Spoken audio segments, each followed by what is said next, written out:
नमस्कार मित्रांनो, शब्दस्पर्शी या चॅनलवर तुमचं पुन्हा एकदा स्वागत.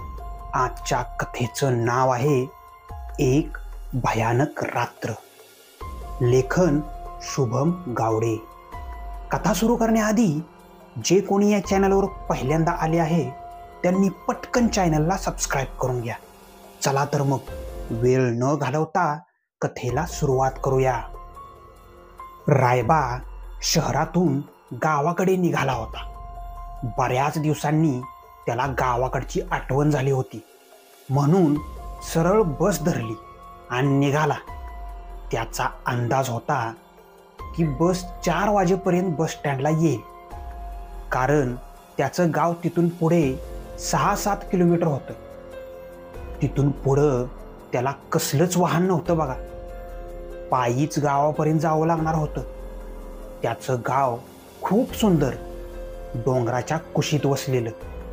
गावाच्या तिन्ही बाजूनं घनदाट जंगल आणि उरलेल्या एका बाजूला संत वाहणारी नदी. कोणाचंही मन आकर्षित करून घेणारं सुंदर हिरवंगार असं गाव. रायबा म्हणजे एक 60-65 वर्षाचा वयस्कर, पण वयस्कर जरी असला तरी अंगात मात्र कमालीची ताकद.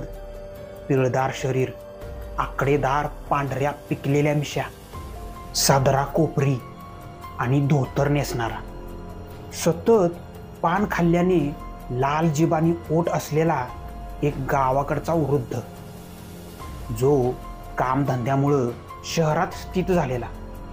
गावाकडं वडिलोपार्जित जमीन होती. जुनं मित्रमंडळ आणि पाहुणे रावळे त्यांच्या भेटीसाठी गावाकडे निघाला होता. रायबानं बांधलेला अंदाज चुकला. बस पंक्चर झाल्यानं 4 ऐवजी 6ला पोचली. रायबा आता चांगलाच वैतागला होता, कारण त्याला एकट्यालाच पुढचा प्रवास करायचा होता. त्याला नको वाटत होतं, पण गावाकडची ओढ लागलेली होती, वेगळीच अशी. त्यापुढं कितीही मोठं संकट आलं तरी मग त्याची पर्वा नसते. मनात निर्धार करून तो निघाला. काहीही झालं तरी जायचंच गावाकडं, मग किती बी उशीर होऊ दे. जुन्या चालीरीतींना निर्भीड ठरवलं आणि गावाच्या दिशेने झपाझप पावलं टाकत निघाला. बऱ्याच दिवसांनी तो गावाकडे निघाला होता. थोड्याच वेळात अंधार पडला. आकाश निरभ्र दिसत होतं. मध्ये मध्ये चांदण्या लुकलुकत होत्या. पाऊस पडून गेल्यानं रस्त्याच्या दोन्ही बाजूला गवत माजलं होतं. त्यात किर्र किर्र किर्र करणारे किडे लपून आवाज करत होते. मातीची पाऊलवाट जराशी ओलसर वाटत होती. गार वारा अंगाशी झोंबत होता. सताड मोकळं माळ रानावर एखाद्या आईच्या कुशीत दिवसभर हुंदडून बारीक मूल कसं निश्चित पडावं तसं वाटत होतं. मोकळ्या रानात वारा हुंदडत होता. झपाझप पावलं टाकत तो चालला होता. आता गावाच्या बाजूचं जंगल त्या चमचमणाऱ्या प्रकाशात अंधुकसं दिसू लागलं. तो आता गावापासून 2-3 किलोमीटर अंतरावर आला होता. रायबा जरी निर्भीड असला तरी त्यानं खूप साऱ्या भयानक गोष्टी या घनदाट जंगलाविषयी ऐकल्या होत्या. जसं जसं जंगल जवळ येत होतं त्याची भीती आणि काळजाचे ठोके वाढत होते, कारण त्याने ऐकलेल्या गोष्टी खूपच भयानक होत्या. आता आपला रागात घेतलेला निर्णय चुकला तर नाही ना, असं त्याला वाटू लागलं. पण गावाकडची ओढ त्याला थांबून देत नव्हती. बघू काय होतंय ते होऊ दे. जंगलातल्या पाऊल वाटेवर चालायला सुरुवात झाली. मनात भीती तर होतीच, त्यात जंगल घनदाट असल्यानं बरेच हिंस्र प्राणी, पक्षी राहत होते. त्यांचे ते चित्रविचित्र आवाज त्याच्या भीतीत आणखी भर पाडत होते. धोतराचा सोगा हातात घेऊन जेवढ्या वेगानं चालता येईल तेवढ्या वेगानं तो चालत होता. अचानक त्याच्या आजीनं त्याला लहान असताना सांगितलेली त्याला गोष्ट आठवली की भूतं कशी त्या माणसाला त्रास देतात आणि मग खाऊन टाकतात. गावकऱ्यांनी सांगितलेल्या गोष्टीही डोळ्यासमोर तरळू लागल्या. या गोष्टी मुद्दामूनच मनात येत होत्या, आपल्याला घाबरवायला. असं त्याला वाटू लागलं. कितीही ठरवलं तरी मनात विचार येतच होते. त्याच्या पोटात भीतीचा डोंब उसळला होता. तेवढ्यातच अचानक समोर पांढरी आकृती हलल्यासारखी वाटली. आता तर अंगातला होता नव्हता तो त्राण गेल्यासारखंच झालं. दरदरून घाम फुटला, पावलं जड झाली, विचार करण्याची ताकद हरवल्यासारखं भासू लागलं. तोंडातून शब्दच फुटना. हळूहळू ती आकृती आपल्याच दिशेनं सरसावत होती हे त्याला जाणवू लागलं. रायबा जागीच खेळून राहिला. त्याला काय करावं तेच समजत नव्हतं. पळणार तरी कसं? वयाची साठी पूर्ण केली होती. काळजाचं ठोकं वाढत होतं. ती आकृती आता हळूहळू स्पष्ट दिसू लागली.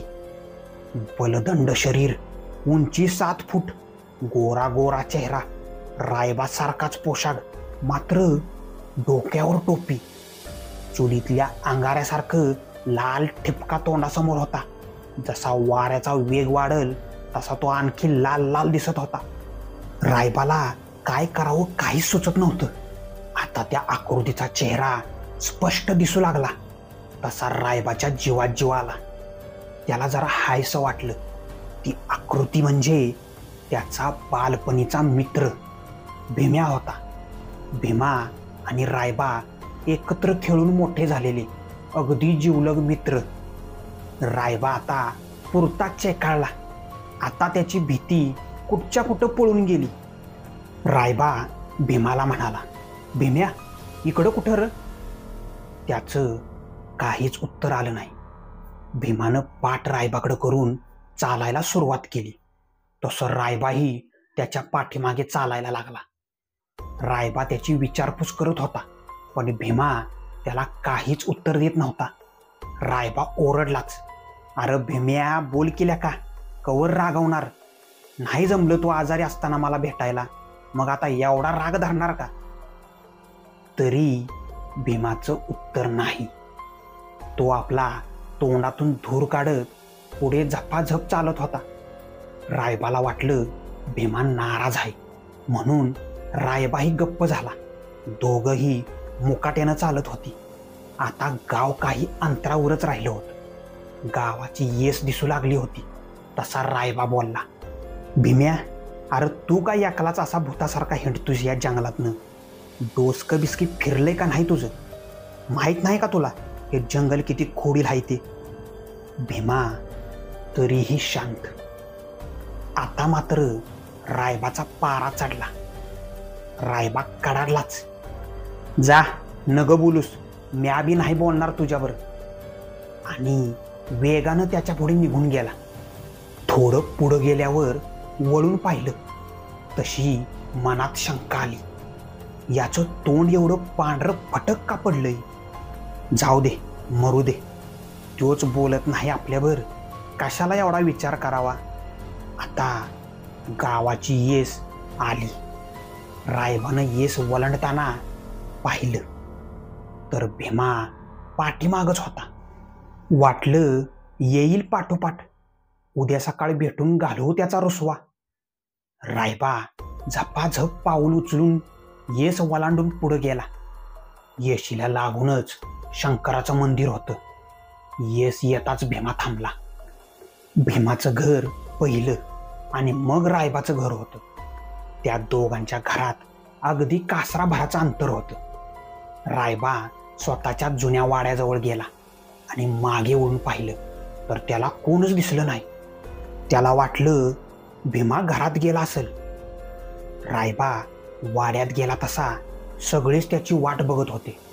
त्याचा मोठा भाऊ शिवा त्याला म्हणाला, अरे रायबा किती उशीर, आणि जंगलातून एकटा आलास होय र? रायबा बोलला, दादा ते जाऊ दे, आता वैताग आलाय पुरा. पहिलं जेवायला वाट बघ, लय भूक लागल्या, मग उद्या बोलू निवांत. जेवण वगैरे उरकलं. अंगणात अंथरुणं पडली आणि थोड्याच वेळात सगळेच झोपी गेले. दुसऱ्या दिवशी सकाळी रायबाला कालचं सगळं आठवलं. लगबगीनं आवरलं आणि तडकन निघाला भीमाच्या घरी. दरवाजातूनच आवाज दिला, वहिनी, ओ वहिनी, आणि घरात शिरला. घरात शिरताच त्याच्या पायाखालची जमीन सरकली. दरदरून घाम फुटला. अंगावर शहारे उभे राहिले. दात खेळी बसल्यासारखं झालं. अंगातील त्राण निघून गेल्यागत झालं. विचार करण्याची क्षमताच राहिली नाही बघा. कारण नजर रोखली होती समोर हार घालून टांगलेल्या भीमाच्या फोटोवर. भीमा रायबाला सुखरूप घरापर्यंत पोचवायला आला होता. भीमाचं निधन होऊन 6 महिने झाले होते.